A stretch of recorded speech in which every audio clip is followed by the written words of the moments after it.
بہت سارے پیدا ہونے والے بچے ایسے مرض کے ساتھ جنم لیتے ہیں کہ جن کی زندگی کو دیکھ کر اللہ عز و جل کی بارگاہ میں ان کی صحت یابی کے لیے دعا دل سے نکلتی ہوئی نظر آتی ہے۔ میرے ذہن میں ایک چیز آئی کہ کیوں نہ قرآن مقدس کی روشنی میں مختلف امراض کے علاج کے سلسلے میں مختلف فضائل احادیث مبارکہ میں پیغمبر رحمت صلی اللہ تعالی علیہ وسلم سے جو منقول ہیں ان کو آپ کی سماعتوں کے حوالے کیا جائے، تاکہ آپ بھی قرآن مقدس کے ذریعے اپنے مریضوں کا علاج بھی کر سکیں اور مریضوں کو قرآن مقدس کے ذریعے شفا بھی میسر ہو سکے۔ یہ بات اپنی جگہ مسلم ہے کہ فائدہ اسی وقت ممکن ہوگا جب پڑھنے والے کو قرآن پر یقین بھی ہو، باعمل بھی ہو، ساتھ ہی ساتھ قرآن صحیح طور پر پڑھنے والا ہو۔ اگر قرآن صحیح طور پر پڑھنے والا نہ ہوگا تو اس کے وہ فائدے جس فائدے کی وہ امید رکھتا ہے شاید کہ میسر نہ ہو سکے۔ میرے رب نے قرآن مقدس کو مرض کا علاج نہیں بلکہ شفا کے طور پر فرمایا۔ علاج اور شفا میں فرق ہے۔ علاج کے اندر امکان ہوتا ہے کہ ممکن ہے اس سے فائدہ ہو یا نہ ہو، لیکن شفا کا مطلب یہ ہوتا ہے کہ یقیناً علاج کارگر بھی ہے اور مرض کے علاج ازالے کا ذریعہ بھی ہے۔ تو میرے رب نے قرآن مقدس کے حوالے سے کئی مقامات پر لفظ شفا بیان فرمایا۔ انہی آیات میں سے ایک آیت کی تلاوت کا میں نے شرف حاصل کیا، وَنُنَزِّلُ مِنَ الْقُرْآنِ مَا هُوَ شِفَاءٌ وَرَحْمَةٌ لِّلْمُؤْمِنِينَ، اور ہم وہ قرآن نازل فرماتے ہیں جو ایمان والوں کے لیے مکمل شفا اور رحمت ہے۔ اسی کے ساتھ ایک اور مقام پر رب قدیر جل جلالہ نے ارشاد فرمایا، وَشِفَاءٌ لِّمَا فِي الصُّدُورِ۔ میرے پیارے آقا صلی اللہ تعالی علیہ وسلم کے پیارے دیوانوں، قرآن سینے کی بیماریوں کا علاج ہے، اور ابن ماجہ نے حضرت علی رضی اللہ تعالیٰ عنہ سے روایت کی ہے کہ خیر الدواء القرآن، بہترین دوا تو قرآن ہے۔ میرے پیارے آقا صلی اللہ علیہ وسلم کے پیارے دیوانوں، مختصر ان کلمات کے بعد آئیے سب سے پہلے ہر مرض کے علاج کے لیے آقا کریم صلی اللہ تعالی علیہ وسلم نے کس صورت کا تذکرہ فرمایا، آپ اس سورہ مبارکہ کے حوالے سے سماعت فرمائیں اور اس سے خوب فائدہ حاصل کرنے کی کوشش کریں۔ میرے پیارے آقا صلی اللہ تعالی علیہ وسلم کے پیارے دیوانوں، رحمت عالم، نور مجسم، فخر آدم و بنی آدم صلی اللہ تعالی علیہ وسلم نے ارشاد فرمایا کہ حضرت ابو سلیمان رضی اللہ تعالیٰ عنہ سے روایت ہے کہ صحابہ کرام علیہم الرضوان کسی جنگ میں ایک ایسے شخص کے پاس سے گزرے جو زمین پر بے حال پڑا تھا۔ ایک صحابی نے اس کے کان میں سورہ فاتحہ کیا پڑھی کہ وہ ٹھیک ہو گیا۔ رسول اعظم صلی اللہ علیہ وسلم نے فرمایا، سورہ فاتحہ اصل قرآن ہے اور ہر مرض کا علاج ہے۔ میرے پیارے آقا صلی اللہ علیہ وسلم کے پیارے دیوانوں، یہ حدیث مبارکہ در منصور میں موجود ہے۔ طریقہ کیا بتایا صحابی رسول نے؟ وہ طریقہ یہ کہ کان میں سورہ فاتحہ پڑھ کر کے انہوں نے دم کیا، جس کی وجہ سے مریض ٹھیک ہو گیا۔ اسی طریقے سے حضرت عبداللہ ابن جابر رضی اللہ تعالیٰ عنہ سے روایت ہے کہ سورہ فاتحہ سوائے موت کے ہر چیز کا علاج ہے۔ سبحان اللہ۔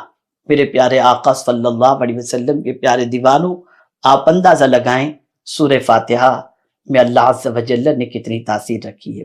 سعید ابن منصور اور بہقی وغیرہ نے حضرت ابو سعید خدری رضی اللہ تعالیٰ عنہ سے روایت کی ہے کہ سورہ فاتحہ زہر کا علاج ہے۔ اللہ اکبر۔ میرے پیارے آقا صلی اللہ علیہ وسلم کے پیارے دیوانوں، اگر کسی کو کسی موذی جانور نے ڈس لیا ہے اور اس کا زہر جسم میں سرایت کر چکا ہے تو وہ سورہ فاتحہ پڑھ کر کے دم کرے۔ اللہ کے رسول صلی اللہ علیہ وسلم کے فرمان کی روشنی میں انشاءاللہ رب قدیر جل جلالہ شفا عطا فرمائے گا۔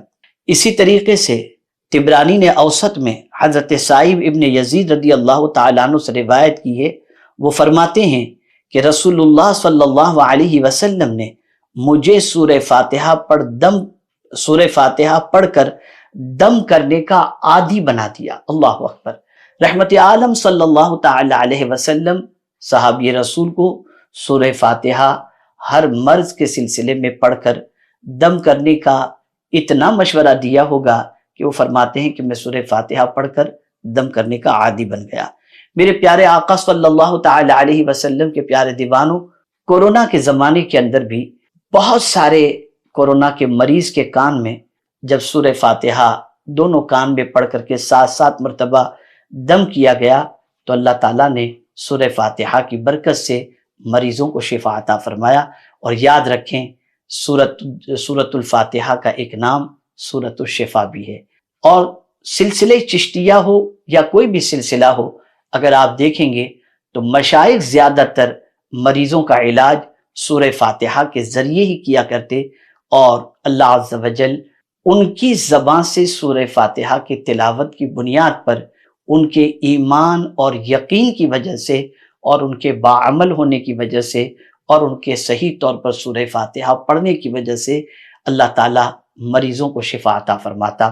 اگر آپ صحیح طور پر سورہ فاتحہ پڑھنا نہیں جانتے تو پڑھنا سیکھ لیں کہ ہر نماز کے اندر ہر رکعت میں احناف کے نزدیک سورہ فاتحہ پڑھنا واجب ہے، اس لیے سورہ فاتحہ کو آپ سنت، واجب، وتر، فرض، نفل وغیرہ میں جب پڑھتے ہی ہیں اور پڑھنا واجب ہے تو آپ سورہ فاتحہ پڑھنا سیکھ بھی لیں، اور پڑھ کر آپ اس کے ذریعے اگر کوئی مریض ہے گھر کے اندر تو اس کو دم کریں تاکہ اللہ تعالیٰ اس سورہ مبارکہ کی برکت سے مریض کو شفا عطا فرمائے۔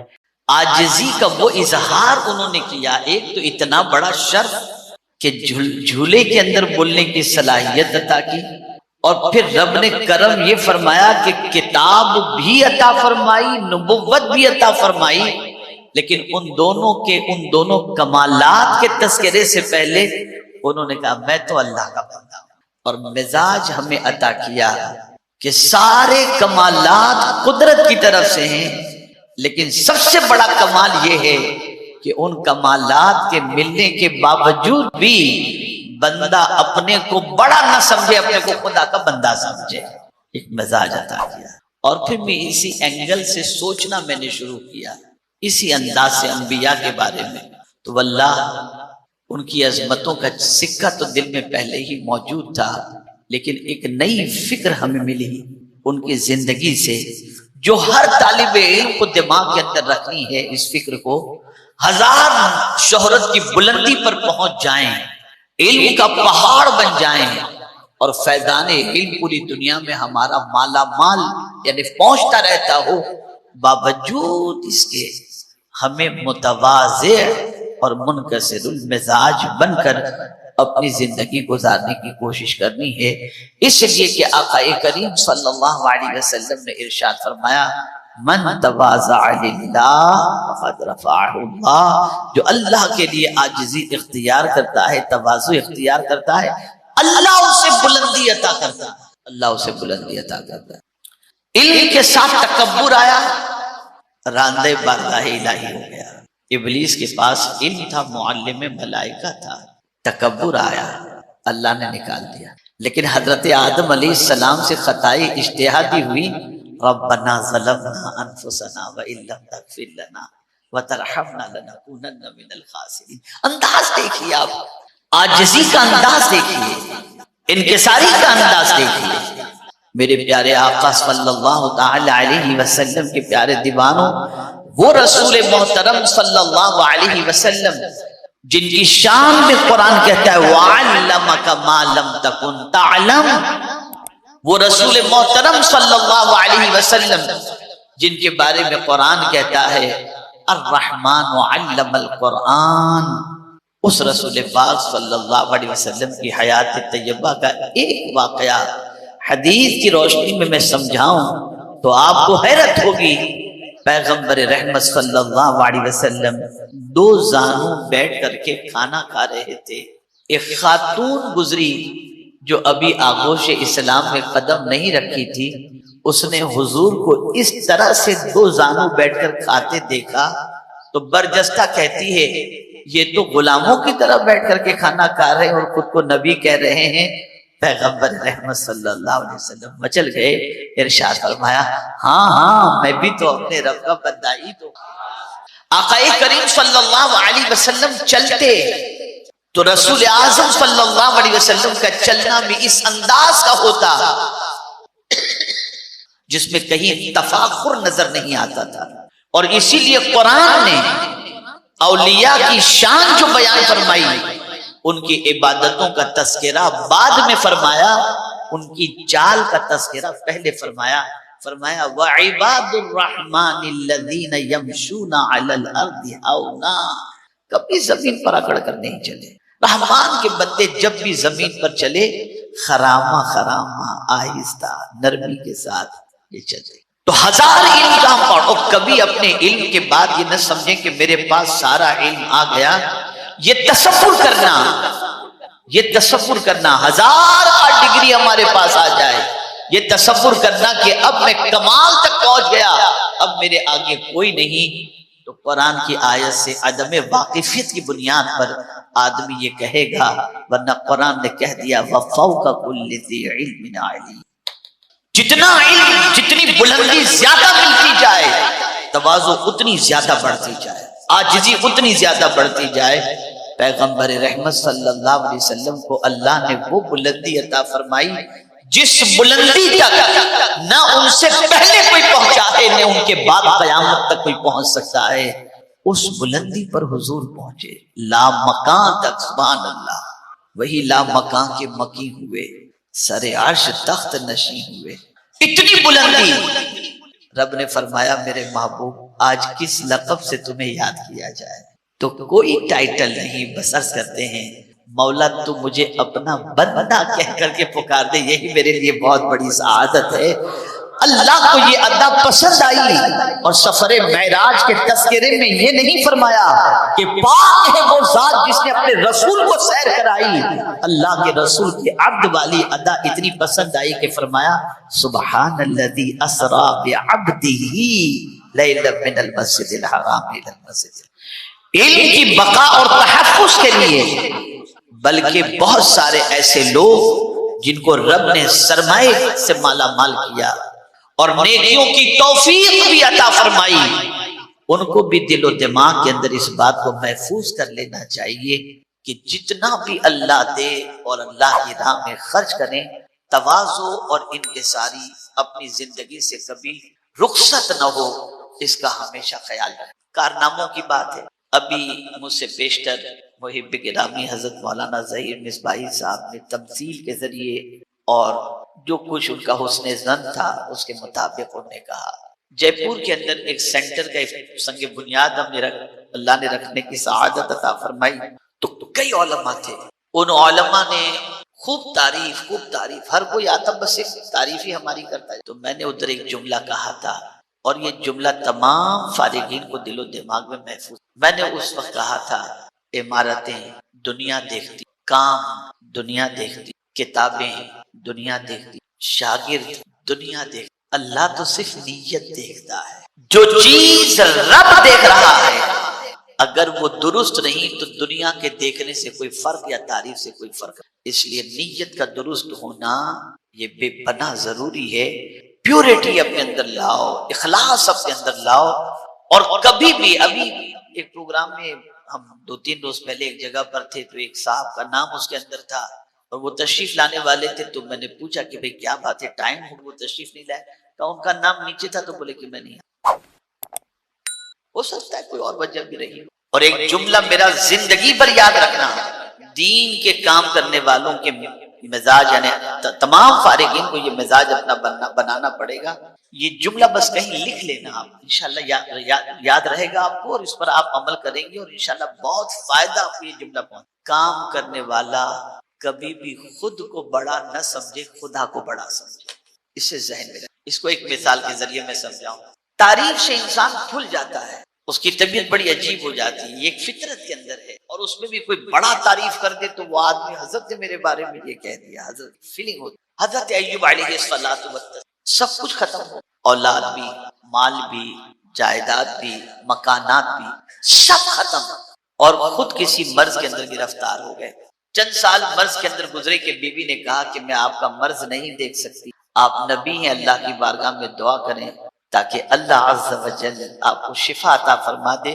تو آپ نے جواب میں فرمایا میں کب سے مریض ہوں، کتنے سال ہوئے؟ کہا 5-7 سال ہوئے. کہ اس سے پہلے کی زندگی کا بڑے مزے میں گزری؟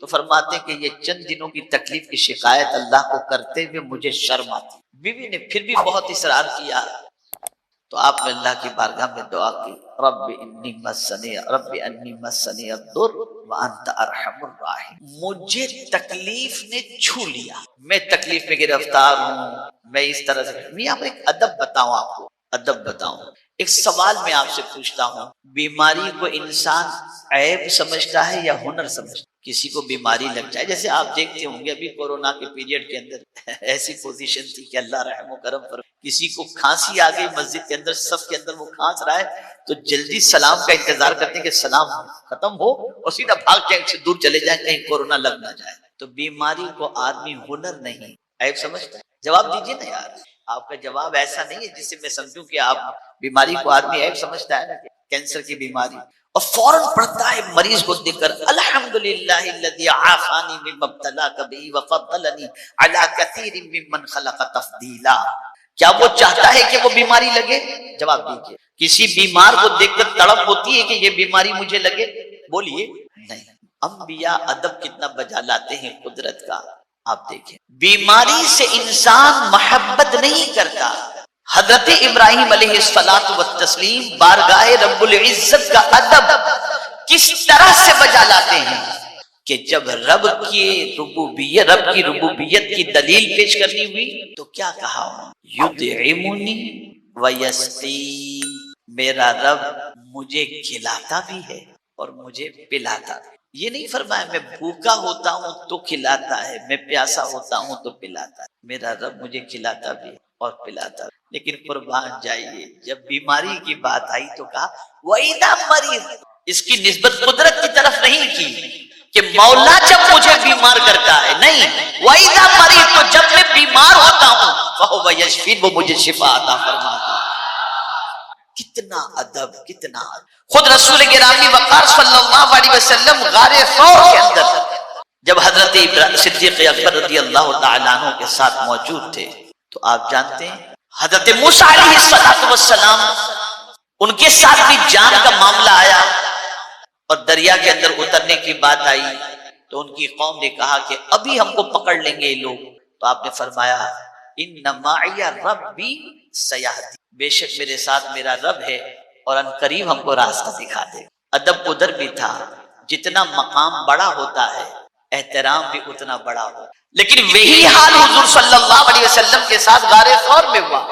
یہاں معیہ کا تذکرہ پہلے اور ربی کا تذکرہ بعد میں، ان معی ربی سیہدی۔ اور غار ثور کے اندر جب حضور نے حضرت صدیق اکبر سے کہا تو یہ نہیں فرمایا ہمارے ساتھ اللہ ہے، نہیں، بلکہ لا تحزن ان اللہ معنا، بے شک اللہ ہمارے ساتھ ہے۔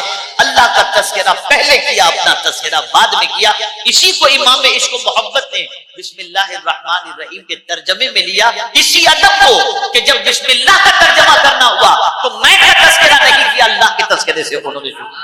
یہ ادب ہے۔ تو عرض یہ کر رہا تھا حضرت ایوب علیہ السلام نے اللہ کی بارگاہ میں عرض کیا رب مسنی الضر وانت ارحم الراحمین، اللہ کو یہ ادا پسند ہے۔ فرمایا ارکض برجلک ھذا مغتسل بارد وشراب، ٹھوکر مارو پیر سے، جو پانی کا چشمہ جاری ہو اسے پیو اور بدن پہ ڈالو، اللہ شفا تمہیں عطا فرمائے۔ ٹھوکر ماری، پانی کا چشمہ نکلا، پیے، بدن پہ ڈالا، شفا ملی۔ اب جیسے ہی رب نے فرمایا انا وجدناہ صابرا، بے شک ہم نے ان کو صبر کرنے والا پایا، تو اب کہنے والی ذات اللہ کی اور اس کے صبر کو اللہ تسلیم کر رہا ہو تو آدمی مچل جائے گا نا۔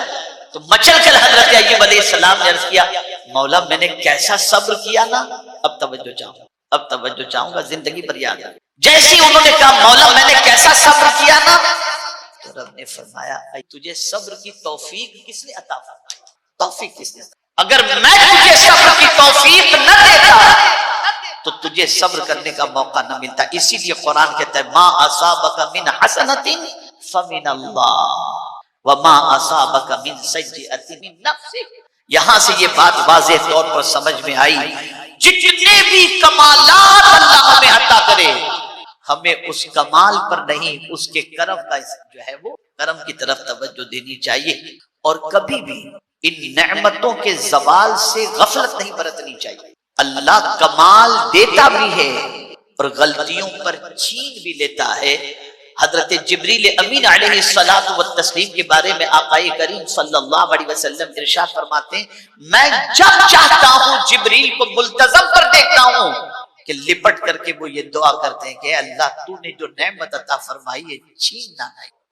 تو عرض یہ کر رہا تھا کہ جتنا بھی کمال ہو اسے اپنا کمال نہ سمجھے، قدرت کا کرم سمجھے۔ اگر ذرہ برابر بھی کبر آیا تو جو دینا جانتا ہے وہ لینا بھی جانتا ہے۔ یہاں ایک اور بات اثر ہو، آپ کی ذات سے بڑا فیض پہنچے گا، شاگردوں کی لمبی قطار تیار ہو جائے گی، شہرت کے پوری دنیا کے اندر ڈنکے بج رہے ہوں گے، ساری چیزیں ہوں گی، کبھی اکڑنا نہیں۔ کبھی کبھی ایسا ہوتا ہے کہ کچھ شاگرد ہی ایسے تیار ہو جاتے ہیں جن شاگردوں کی وجہ سے استاد کا بڑا احترام ہوتا ہے، ساری چیزیں۔ لیکن پھر آپ دیکھیے حضرت سلیمان علیہ الصلوۃ والتسلیم، ان کے شاگرد حضرت آصف تخت بلقیس کو لا کر، یہاں پر میں کل ہی میں نے گفتگو کی ہے جامعہ ہرا کے جلسے کے اندر، ہمارے یہاں بڑی معذرت، میں مخالفت نہیں کر رہا ہوں اور نہ میرا کوئی یہ منشا ہے، لیکن علم کی طاقت مجھے بتانا ہے۔ قرآن کی ایک آیت کو آپ دیکھیں، علم کی طاقت کتنی ہے۔ یہ ہمارے علماء بظاہر آپ کو